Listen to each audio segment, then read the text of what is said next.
Hello, everybody. Welcome back to my Secret Room series. I'm going to do Secret Room 7. I uh, don't have a lot of variety here, so I think I'll just take anybody that's got an aura that actually helps here. Maybe none of them will help in Doom Tower. I don't think any of them do. Oh, this is all battles. I don't necessarily mean to bring this guy, but I probably could. So we want support. We want crowd control. I really want to bring him, come to think of it. Maybe I'll bring him instead. And he's got a pretty strong aura. He's also got a provoke on him, so you know what? Maybe he's the way to go. And come to think of it, looking at the opponents here, if you happen to have built out Ironclad and you put him in maybe Immortal gear plus stun gear, every time he gets a turn, he'll heal a little bit of health, and then he'll immediately try to stun the entire enemy party. I kind of wish I had that built out, but alas, I don't. Also, I just finished building Marauder over here. He'd also be good, but I don't have him geared. I don't have his masteries. So, you know, it is what it is. We're going to attempt with these 5. I do have Sentinel in a stun set. So he should be able to get some stuns. We've got Gnarlhorn with his provoke. I'll just turn off the auto for now. So he can provoke a single target. Let's just try to provoke him. We have a gear grinder here. He's just there for the security. But let's try to provoke everybody. And let's see if we can stun a bunch of them too. Hey, look at that. And I'm going to hold off on using her AoE until I really need the healing.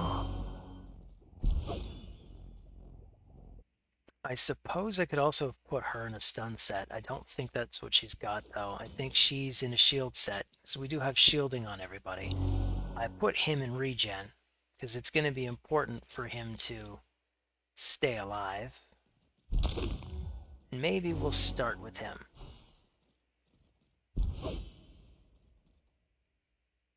I could even probably get away with putting this on auto, just to see how it goes. Because we do have a fair degree of support in this, because they are HP units, which is a little bit different than the usual rabble that I'm forced to bring. Why not? Let's put it on full auto. Let's see what happens.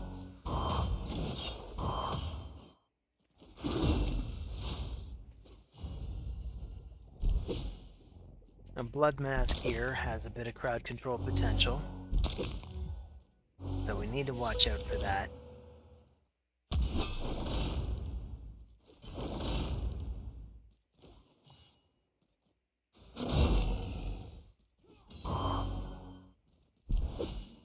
I also get some healing out of Draconis over here.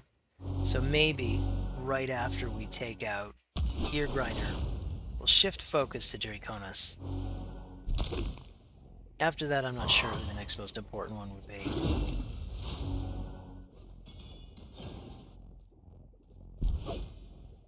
The neat thing about this room is at least it gives you an idea of which champions you could try bringing, if you happen to have any of them. Some of these secret rooms do some really weird, unfair stuff. Like in Rotation 2, there's that one room that you're only allowed to bring rare attack champions, and yet on the enemy team, they've got a Umbral Enchantress. It's ridiculous stuff. Notwithstanding the fact that when you're in the Doom Tower, frequently in these waves in hard Doom Tower, they have levels of like 250, and they'll have ridiculous amounts of hit points. So these waves take a long time to get through, which which is rough on content creators who want to be interesting while they're slowly working through the waves. But then again, you're an adult, you're in control of your YouTube charge bar at the bottom. You can skip ahead if you like. If you're content to watch this the slow way with me, hey, thanks. Good to see you. I don't know. Leave a comment in the comment section. Let me know how you're doing. Let me know what champions you're using on this secret room if you're attempting this secret room.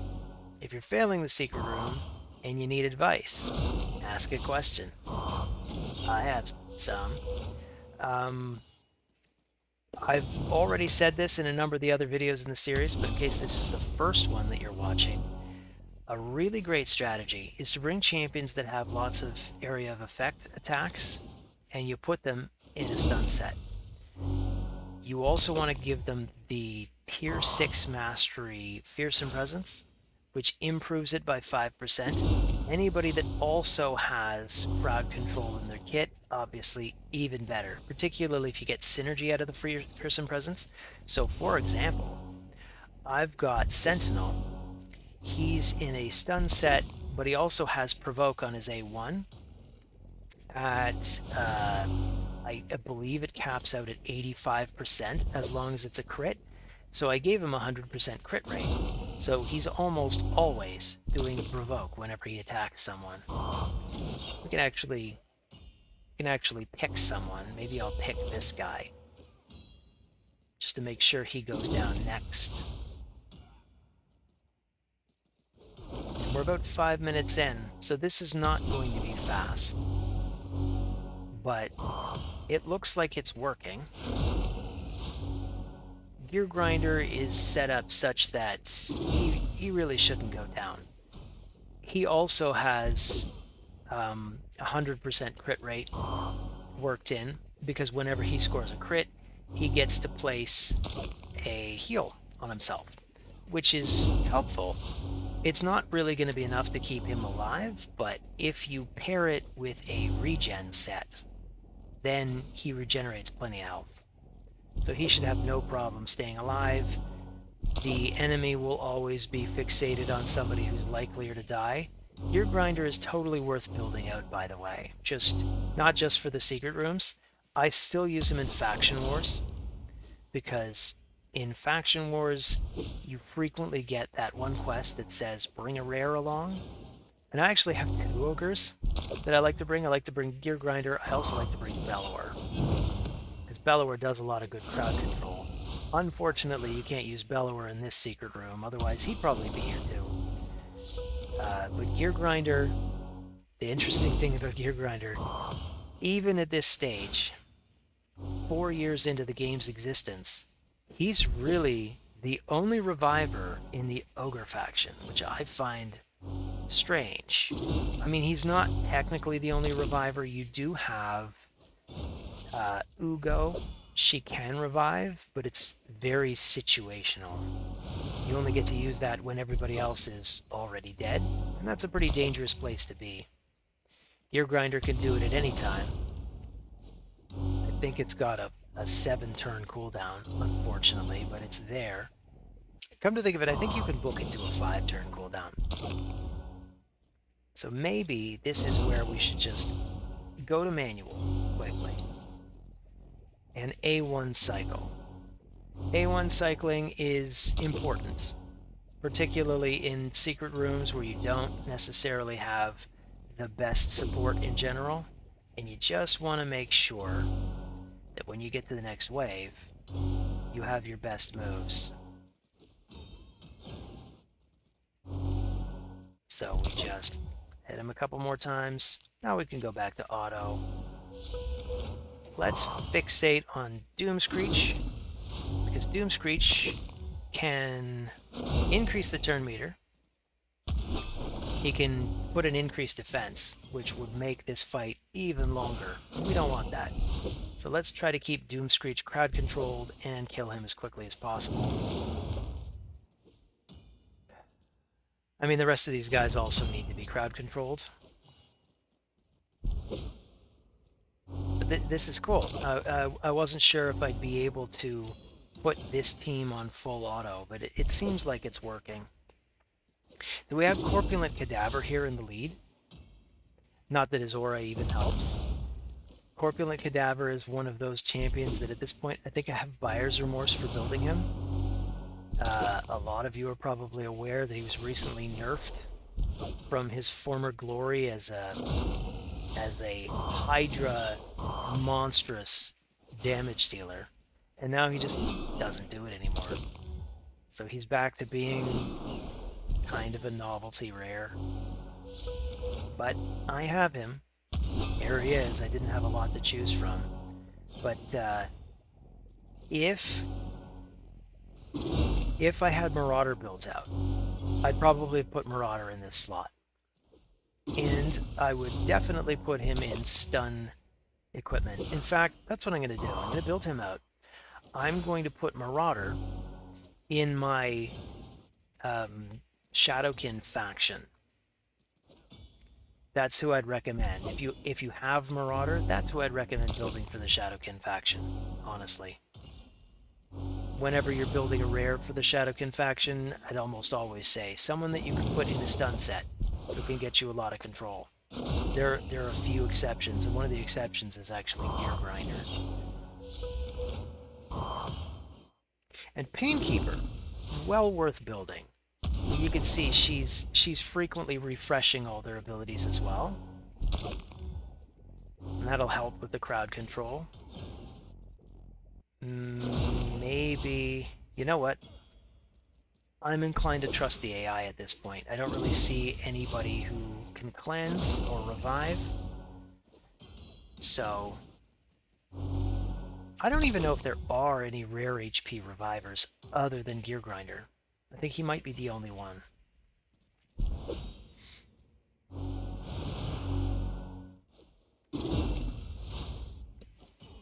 Gnarlhorn doing a fantastic job keeping everybody provoked. At least I think this is mostly Gnarlhorn. Although again, Sentinel can provoke on a whim with his A1. And he's even got that chance to stun off his stun set. So that's the way I'd recommend you build champions for this secret room. If you're struggling with it, is just try to get as much crowd control into it as possible. If you happen to have Sentinel, he's an awesome champion. He's well worth building. I was actually using him to fight the Lava Dragon, the Magma Dragon boss, because you could just have him stick with his A1, and he will provoke that dragon every single turn. And because the Magma Dragon is provoked, he never gets to do his AoEs, and it makes it a lot easier to survive. You can also use him against Hydra on a whim, because, again, that A1 means you can virtually keep the head of decay. The head of decay, you can keep him provoked almost all the time. You could even put him in a provoke set just to up the chance even more. You put him in a provoke set, I think his A1 has a 92% chance of provoke, so that can help a lot. Gnarlhorn, of course, is great for the Phantom Shogun, so that's why I've got him built. I also use him in Faction Wars as my token rare for the Skinwalkers. I think he may very well be the best rare from Skinwalkers. He's really the only one that I use. And he's got a little bit of everything in his kit. He's got that Unkillable, which can make him a tank. He's got the Provoke, which just synergizes really well with that Unkillable. And he can't weak hit. So you don't even have to worry about that when you're dealing with the Shogun. So we're getting close here. I might switch to just spamming the A1s as soon as we're down to Ifrit here. Or Ifrit, whatever his name is. This devil guy.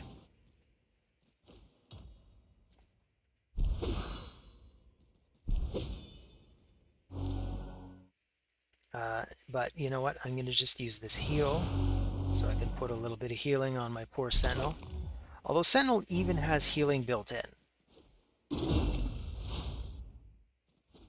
So that's handy. I believe it kicks in every other turn. So it's not like he can heal constantly, but he is very good at it. And anytime he goes down, we do have Gear Grinder to get him back up. So this will be the last time I have to A1 cycle. I don't love A1 cycling, it's just a necessary evil when you're dealing with these secret rooms in particular, or when you're dealing with the Dark Fae. If you happen to not have a tuned team that can handle it. I'm again going to focus on Doomscreech. I think he's the most necessary. Maybe after Doomscreech, we also want to crowd control Painkeeper over here. But I'm going to start with Doomscreech just to try to prevent him from putting up that increased defense. Hopefully, we'll have enough crowd control to not let her get off her heels. We can switch actually. Whenever this is how I'm going to do it. I'm going to switch back and forth. Oh no. My crowd control's gone. They took it away.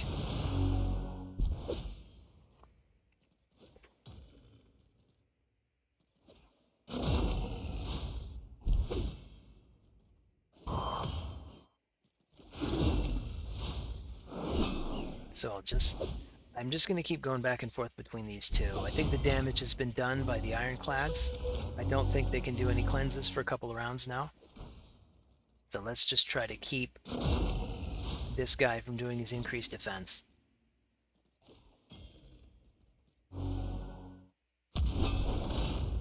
But things are going pretty well.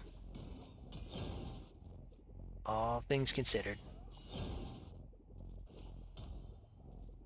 And I'm not sure if I've mentioned this in this particular episode, but I have done all of these rooms before in the past, but it's been a number of months since I've been here, so I don't necessarily have fresh memories of having done them. But this is part of what I want to share with you guys. It's just the thought process of how you put together a team to get through these secret rooms. And it's different in each secret room. And this one in particular, it's challenging, and mostly, it's not just that it's challenging. It's tedious. It's a little bit tedious. It's almost like I wish they made it so that whenever you make it clear that you can finish a secret room on a previous rotation, that they just sort of let you auto-calculate it, kind of like with Clan Boss. It'd be nice to do that with all kinds of modes, come to think of it. I don't know what that would do to those crazy dragon tournaments.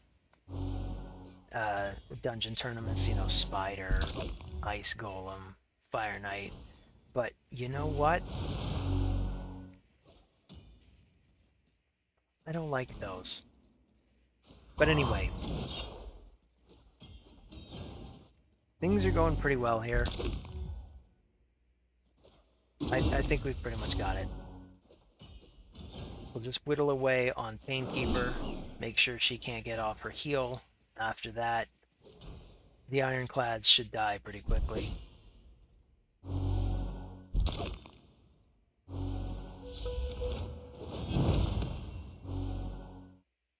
They keep putting up that increased defense, or that increased offense, increased attack, and I keep just bringing it down. I guess these kind of cancel out.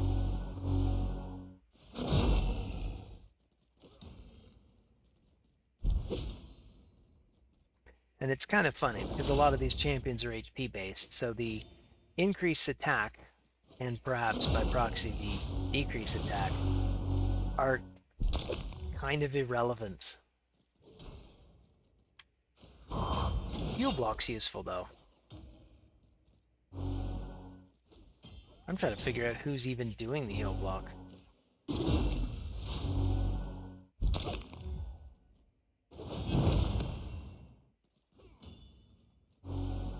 I have to admit, I don't remember who's responsible for the heal blocks.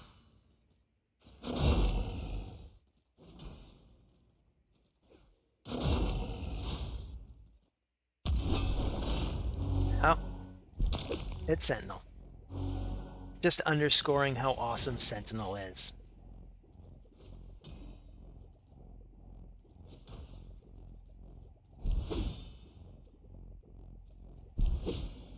So, hurry up and kill that guy. Let's refocus on this one. I could even try going back and forth between them at this point, honestly. Because we get a number of AoEs as well. It'd be nice to be as efficient as possible. Look at that turn count. I can't believe we've been here almost 20 minutes. So, if you're still watching, I do appreciate you bearing with me.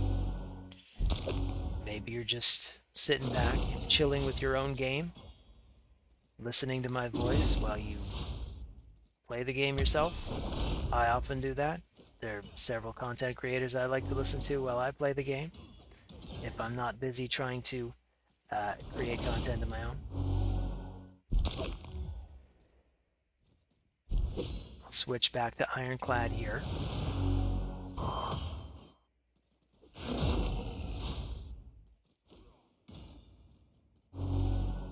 And we're getting close. So I think we've pretty much got it. This is definitely not fast. And in fact, I'd put this question out there to all you watching, to any of you, have a faster way of getting through the room. Or what do you do while you do these Doom Tower secret rooms? Do you just sort of leave it playing and have yourself a tea or a couple of eggs? Watch a TV show? I frequently watch TV with my girlfriend while I play this game. At least during the prime time hours. So come on, let's finish this. Let's put an end to this charade.